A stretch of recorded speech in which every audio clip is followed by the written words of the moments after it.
นี่คือน้ำตกน้ำตกบริเวณบ้านของเราข้าวมีนา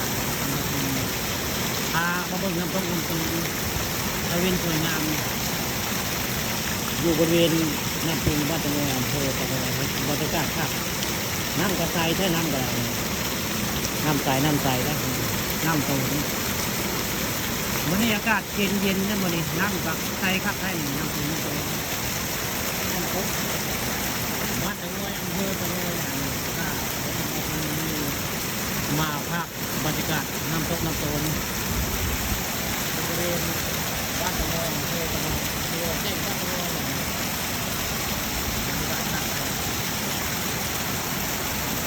มีน้ำตนบุค่อยบ่แห้งนะบุค่อยบ่แห้งอยู่บริเวณน้ำพุงบ้านตะโงอำเภอตะโงบรรยากาศภาคเป็นตาตึ้งเฮเซ่มองอยู่เดียวน้ำกระไหลบ่แห้งบ่ค่อยได้อยู่บริเวณกลางน้ำพุงบ้านตะโงมันนี่เป็นข้าปานข้างประตูข้ามาเป็นน้ำตนเดียวบรรยากาศภาค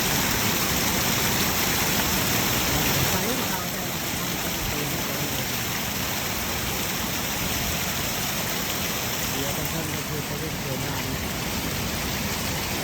แล้วก็มีต้นตะเวนต้นตาได้รับน้องด้านหน้าแล้ว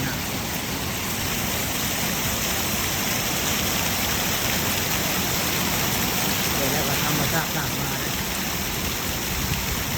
สร้างมาก็แม่นไม่ได้สร้างมาก็แม่นคือเป็น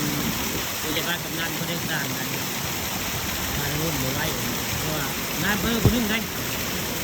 คนมาอยู่ตะงอยคนเลยชักชวนให้ผู้ใหญ่บ้านกำนันมาเห็นมาสร้างผาดำด้นอยู่บริเวณบ้านตะงอยอำเภอตะงอยบรรยากาศภาพตะงอย